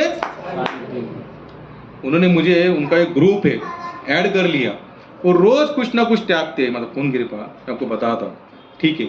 उस ग्रुप में उन्होंने लिखा है, आज ये सब्जी नहीं खाएंगे, आज हम बिस्तर पर नहीं सोएंगे, आज हम मोबाइल नहीं। रोज अलग अलग 3 उनका त्याग है। बहुत अच्छा सिस्टम लगा मुझे। और लेकिन 3:30 बजे उठते हैं, 4:30 बजे से लेके 5 बजे तक उनका एक अध्ययन चलता है, कोई जप करता है। और वो क्या होते हैं, उठते हैं बैठते, उठते हैं बैठते। मैंने पूछा, आप लोग उठते बैठते क्यों बार बार? तो उन्होंने कहा कि जब मुझे नींद आती है ना हमें, तो हम तुरंत उठ जाते हैं। जैसे लगा कि नींद गई तो हम तुरंत बैठ जाते हैं। और पर डे का शेड्यूल है उनका, पर डे। जो जैन समुदाय होते हैं ना, आप लोग देखे हैं, और लोग कंटिन्यू चलते रहते हैं। तो जितनी भी यात्राएं करते, कैसे करते हैं? चलते रहते हैं। और एकदम यंग लड़के थे वो, कम से कम 6-7 साधु बने हुए लड़के थे, लेकिन एकदम यंग लड़के थे। लेकिन रोज त्याग है उनमें, समय के अनुसार। उनका पूरा ऐसा चार्ट था, लिखा हुआ चार्ट था बना। और जितने भी घर गृहस्थ उनको मिलने जाते, सबको वो चार्ट देते थे, ऐसा तुम रहने का प्रयास करो। आप एक बात ठाम उतार लेना, निश्चित रूप से जब तक त्यागोगे नहीं, यहाँ कुछ नहीं मिलेगा। ये केवल हमारा क्या हो रहा है, केवल टाइम पास हो रहा है। लेकिन इतना ही है कि अच्छी जगह पर हो रहा है। कहाँ हो रहा है? अच्छी जगह पर हो रहा है। कम से कम टाइम पास के बहाने भगवान का नाम तो सुन रहे, टाइम पास के बहाने कुछ ना कुछ एकाध माला जप तो हो रही है, टाइम पास के बहाने कम से कम महाप्रसाद तो पेट में जा रहा है। लेकिन आप तुकाराम महाराज के आनंद की बराबरी हम नहीं कर सकते। क्यों नहीं कर सकते? उस लेवल के नहीं, इसलिए नहीं, हम वहां तक खुद नहीं जाना चाहते। एक जगह पर भी ऐसा तुकाराम महाराज, ज्ञानेश्वर महाराज, नामदेव महाराज या पूरी गीता में नहीं लिखा है कि अमुक अमुक व्यक्ति ही हम तक पहुंच सकता है, अमुक अमुक व्यक्ति नहीं पहुंच सकता। सबके लिए लिखा है, आप सभी इस लेवल तक पहुंच सकते हो। लेकिन जिस लेवल तक हम नहीं पहुंचना चाहते, हम लोग फिर आसानी से बोल देते, हम थोड़ी ना तुकाराम महाराज है, हम थोड़ी ना ज्ञानेश्वर महाराज है, हम थोड़ी ना प्रभुपाद है। क्यों? खुद को धीरूभाई अंबानी बनने की सबकी इच्छा है ना, मालदार बनने की। किसी को संधि मिल जाए सपने में ही, आपके सामने कोई ब्रह्मा जी आए, बोले कल तुमको मैं 3 ऑप्शन देता हूं, विप्रो का मालिक बनोगे, टाटा का बनोगे या रिलायंस का बनोगे, आप लोग क्या कहेंगे? बोले सपने में भी बनता है तो तीनों को कॉम्बिनेशन करके कोई एक बना ही दो आप। और वही ब्रह्मा जी आएंगे ना, बोलेंगे ना, आपको तुकाराम महाराज बनना है, आपको नरसिंह मेहता बनना है, आपको या ज्ञानेश्वर बनना है, कुछ नहीं बनना। आप जैसे आए वैसे, क्योंकि बनेंगे तो फिर स्ट्रगल करना पड़ेगा, उनकी जैसा जीवन हमको यापन करना पड़ेगा। ये हम लोगों की गलती है, उनकी कोई गलती नहीं है। अगर भोग के लिए पूरा प्रयास है, फिर भगवत प्राप्ति के लिए पूरा प्रयास क्यों नहीं? और एक महात्मा तो यहां तक बताया, संसार में जितना प्रयास करते ना, उसमें से केवल 25%, कितना? 25%, केवल 25% आपको क्या करना है? इस अध्यात्म में प्रयास करना है, तो भी आपका जीवन सफल है। प्रभु जी, अगर वो तीनों का मिश्रण हो तो संतों, तो बहुत अच्छी बात है। जैसे वो अंबानी आपने बोला, तो ब्रह्मा जी तो आपको फिर सचमुच उस लेवल तक, वो तो ब्रह्मा जी तभी बोलेंगे, एक काम करो, अभी तुम इसी समय वैकुंठ चलो, छोड़ दो। इतना अच्छा वर मांगा तो इसी समय वैकुंठ चलो। देखो, कहने का मेरा केवल इतना ही है, तात्पर्य है कि भाई जीवन बहुत छोटा है, इसमें कुछ बड़ा होने वाला है नहीं। कितना भी बड़ा करो, संसार के लिए क्या है वो सब छोटा। आप लोग कभी घर जाएंगे तो यूट्यूब पे डालना, दुबई की अवस्था क्या है आप देखना। सब बड़े बड़े बिल्डिंग पानी के नीचे डूब चुके, कांच फूट चुके हैं, 5-5, 10-10 करोड़ की गाड़ियां ऐसे पानी में तैर रही है। प्रकृति के सामने हमारा कुछ नहीं। भाई प्रकृति छीने उससे पहले ये एक एक सांस भगवान की सेवा में लगा। जितनी तन मन धन से सेवा कर सके उतना करने का प्रयास करो। छूटेगा तो बाकी रोने के सिवा कुछ नहीं मिलेगा। फिर कौवा बन के आएंगे, फिर पिंड पर बैठेंगे, फिर ये खाएंगे वो खाएंगे, नहीं खाया तो घर वालों को चिंता, इसका कोई इच्छा बाकी रहेगी। अपना उद्धार खुद करने का प्रयास करो। और पीछे वाला पानी पिलाएगा, पिंडदान करेगा, श्राद्ध करेगा, सब छोड़ दो। सब वो सब बातें अभी इतनी आसानी से होने वाली नहीं है। आपणीची आपला करा विचार, तारा व्यापार भविष्य। तो करो आपणीचे तारी आपणच मारी। हम खुद को तार भी सकते, खुद को मार भी सकते। बुद्धिमान व्यक्ति वही है जो तुरंत सेवा में लग जाता है। वो ज्यादा सोचता नहीं, मगजमारी ज्यादा करता रहे, जितना आ रहा है भगवान की कृपा से आ रहा है, जितना जा रहा है उनकी इच्छा से जा रहा है, भजन करो और एक दिन यहाँ से चले जाओ। तो कम से कम आप लोग 8 माला तो करो। कितने लोग हैं जो 8 माला करेंगे? प्रभु जी कितने सालों से आप आ रहे हैं, आज हमारी यही चर्चा होगी।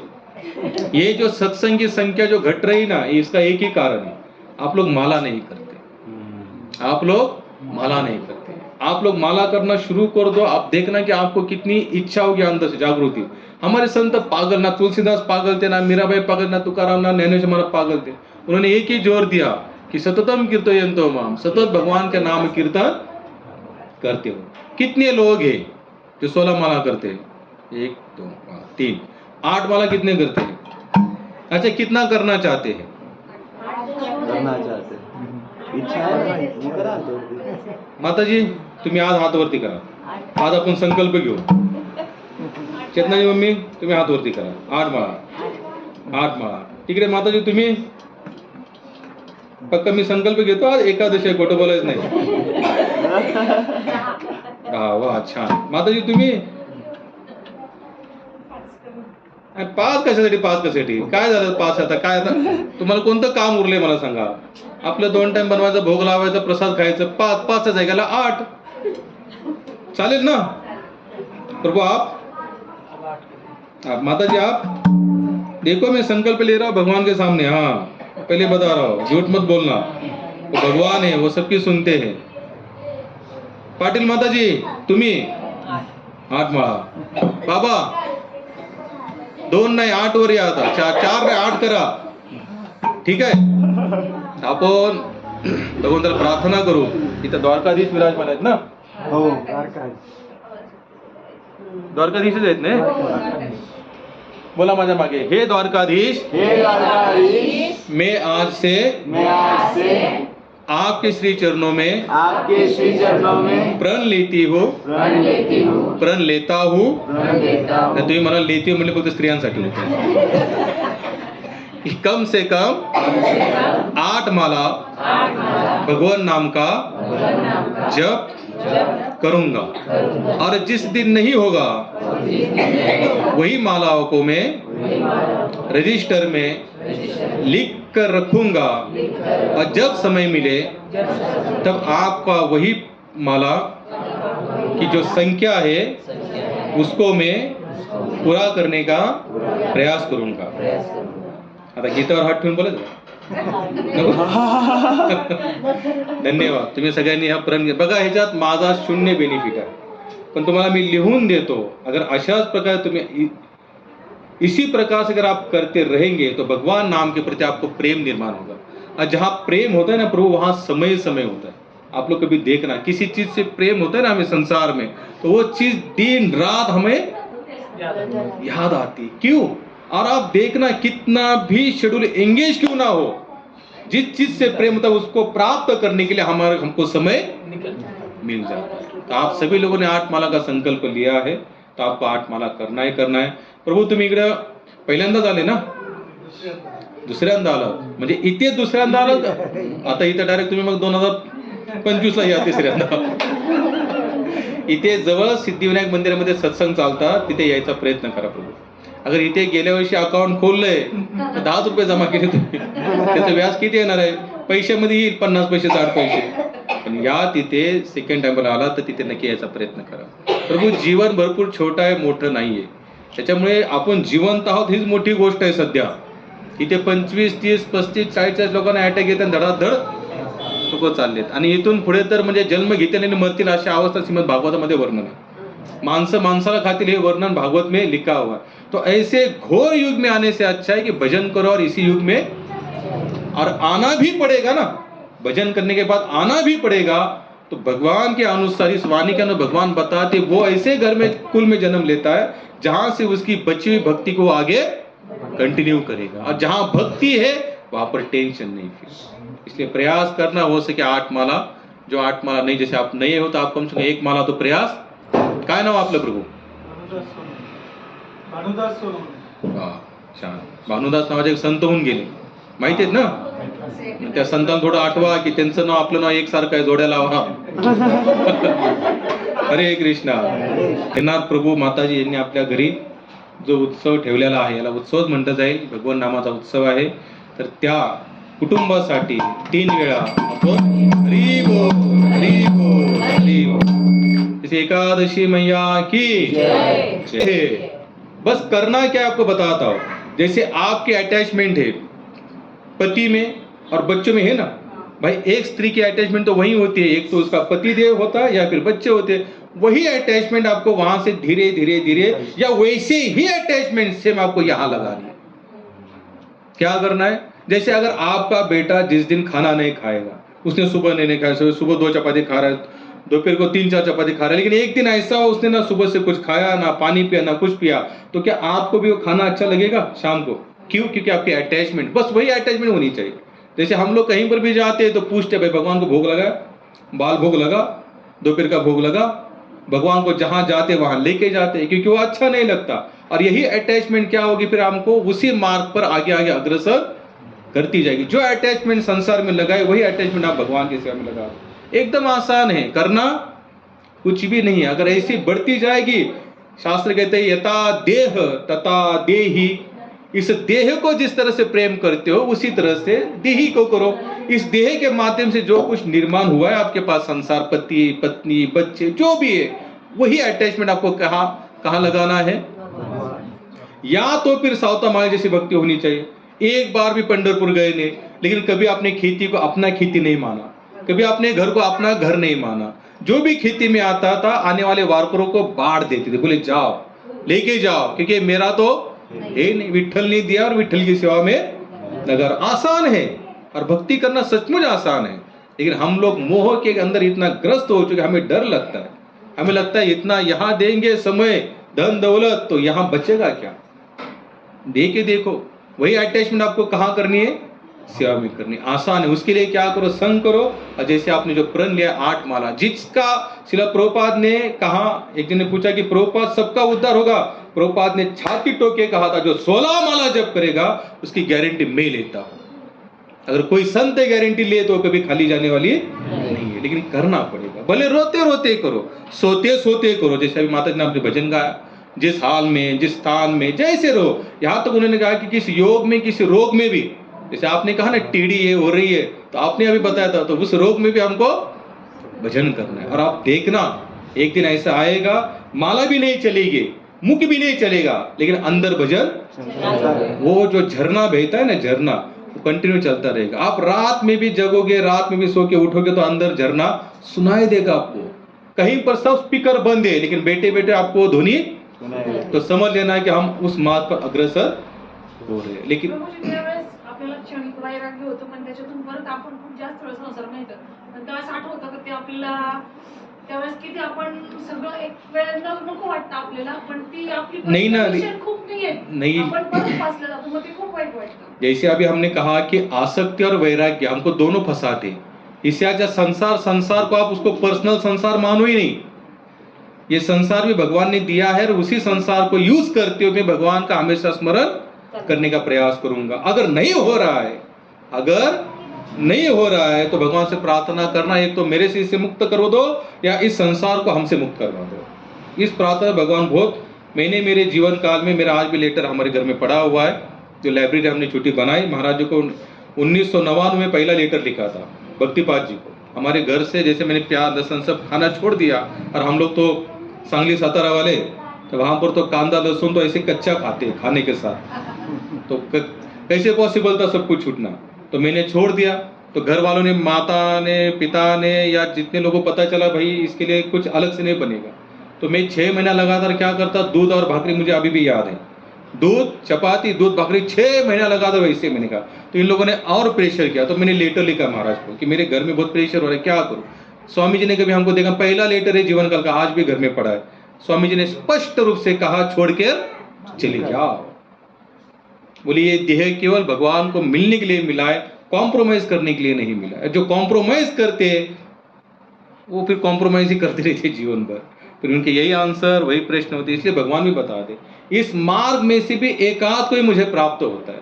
जो कॉम्प्रोमाइज नहीं करते ना वही इनको प्राप्त. अनुकूल से संकल्प प्रतिकूल से वर्जितम, जो अनुकूल है उसका स्वीकार, प्रतिकूल है उसको छोड़ दो। लेकिन छोड़ने से अच्छा है कि उसमें भी भगवान का कोई योजना समझ के उसको स्वीकार करो। स्वामी भक्तिपाद 8 साल जेल में रहे। कितने साल? 8 साल। आजीवन कैद हुई थी, यानी कि मरते दम तक कैद थी। लेकिन उनका नेचर देखकर वहां के सरकार ने उनको 8 साल में रिहा कर दिया। जब जेल में गए लोगों ने पूछा, महाराज यहाँ कैसे, आप तो इतने बड़े संत महात्मा, इतना आप यानी कि संसार का 8वां अजूबा आपने बांधा, फिर भी आपको कैसे? बोले ये सब भगवान की योजना है, यहाँ पर भी लाया तो कुछ कारण होगा। वो 8 साल उन्होंने जेल में रहकर हार्ट ऑफ भागवतम, चैतन्य चरितामृत, इन्होंने कम से कम 5 से 6 ग्रंथ लिखे। कहा? जेल में। सोच सकते हम लोग उनको जेल में रहना, जेल के बाहर रहना कैसे हो चुका था, सब समान। तो ये स्थिति हमारी होनी चाहिए। संसार में कोई अपने मन जैसा हो, कोई बात नहीं, चल रहा है चलो, कोई बात नहीं। जहां जा रहे हो वहां भगवान का स्मरण करने का प्रयास करो। जो दिख रहा है उसके पीछे से भगवान की योजना मानो। मैं सुबह देख रहा था वो भवंडर जो दुबई में आया, तो उसमें आग भी लगी थी, आप लोगों ने देखा होगा। इतना फास्ट, उसका स्पीड उतना था प्रभु, वो गाड़ी को भी लेकर ऐसे घूम रहा था, गाड़ियों के लेकर। तो भवंडर देखने के बाद मुझे एक राक्षस की याद आई। कौन सा राक्षस था वो जो भगवान को मारने आया?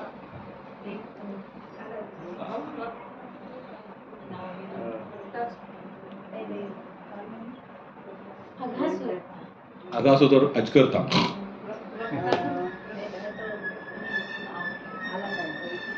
तृणाव्रत, क्या नाम था?